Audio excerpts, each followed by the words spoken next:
Good afternoon, I'm Rob Boskamp, and you're listening to South Texas Midday. Thank you for joining me on this Thursday, December 18th. Corpus Christi received a one-year delay on its $210 million desalination loan, which could save ratepayers over the long haul. The Texas Water Development Board unanimously approved the city's request to delay the next installment of its SWIFT loan for the Inner Harbor Desalination Plant project. That move will push the city's next planned borrowing to late 2026. City Manager Peter Zanoni told KIII News the delay allows the city to line up financing with key decisions still ahead on the future of the project, which is entering a new design phase. We have estimated that because of the SWIFT loan reduction in interest payment, it will save the ratepayer over $100 million for the life of the project or the life of the loan. Corpus Christi outcompeted dozens of other state projects to qualify for up to $756 million in low-interest financing for the Inner Harbor facility. Councilman Mark Scott told KIII the board gave Corpus Christi more time to evaluate its options. They could have made us begin to pay back what we call defeasance, that original $210 million, and they didn't. They gave us some time. Scott said if the city abandons the project, Corpus Christi ratepayers alone would be responsible for repaying the borrowed funds, but if the city moves forward with a regional water supply project, those costs could be shared with neighboring communities. City Council is expected to revisit the project early next year once updated cost figures are available.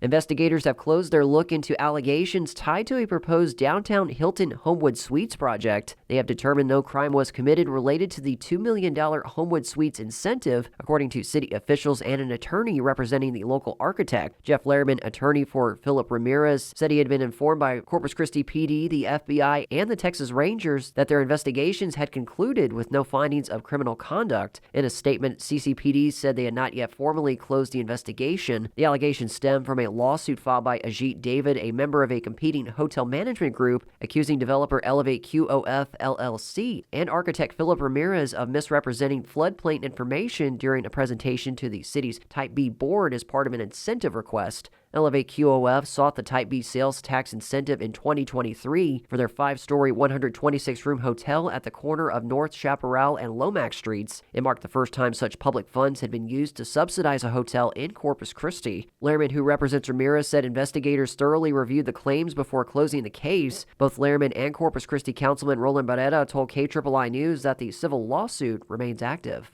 This week, the Victoria City Council voted to award a contract for a new roof at the Victoria Public Library, but Victoria County will not help fund the $798,000 project. So there were conversations about potentially splitting that $750. But as you're also aware, the interlocal agreement incorporates other components above and beyond the library. It incorporates components associated with fire and EMS on our side. It incorporates some components of animal control on the county side. And so the more those conversations continued, the more it became apparent that in order for there to be an agreement on the split of the library roof, we would have to have had conversations about other aspects of the agreement. So we just were not in a position to do that at that time. That was Victoria City Manager Jesus A. Garza speaking at Tuesday's meeting. The Victoria Advocate reports that the library is owned by Victoria County, but is operated by the city. Through interlocal agreements, the county is choosing to allow the city to foot the entire cost of the project despite owning the building. This is in the normal replacement cycle, so it's not due to any act of God natural event that would have damaged the roof. This is just due to its age and its weathered condition. So there is no one event that occurred that would allow insurance to become involved in this. This is just a normal,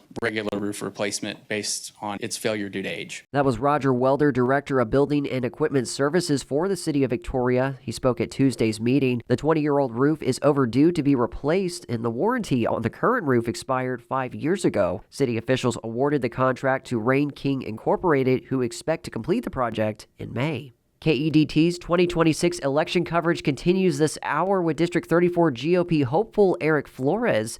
Spencer Geock spoke with him about his decision to run and his plan if elected. What will you be advocating for if you are to be elected? Look, I think most importantly, it starts with border security.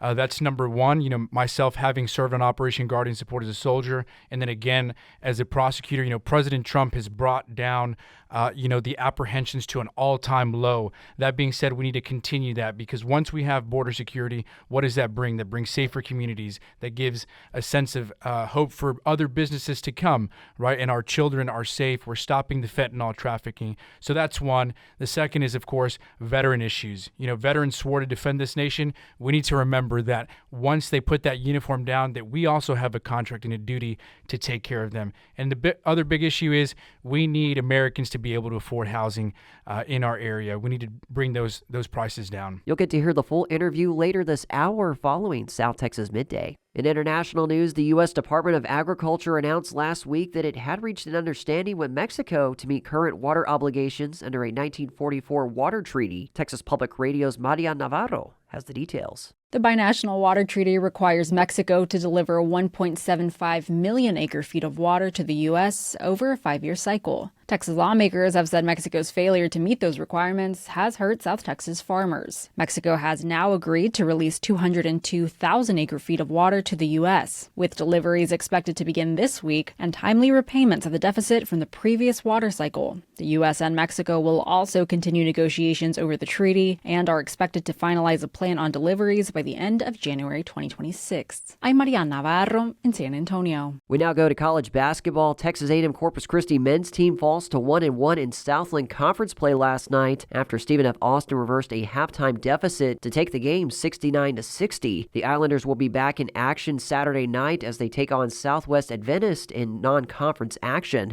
Texas A&M Corpus Christi women's basketball is 0-2 in SLC play after last night's 84-62 defeat at the hands of SFA. They also lost Monday night to Lamar 77-49. Texas A&M Kingsville men's basketball went 0-2 at the River City Holiday Classic in San Antonio. They first lost to University of Missouri St. Louis 61-56 on Tuesday, and then to Rogers State University last night 87-59. Their next Lone Star Conference game will be Saturday against St. Mary's University in San Antonio. And UTRGV women's basketball continues play at the Malibu Classic in California. They play South Dakota tonight. And that is the latest news and information on South Texas Midday. I'm Rob Boskamp. Your community arts calendar and more is on the way.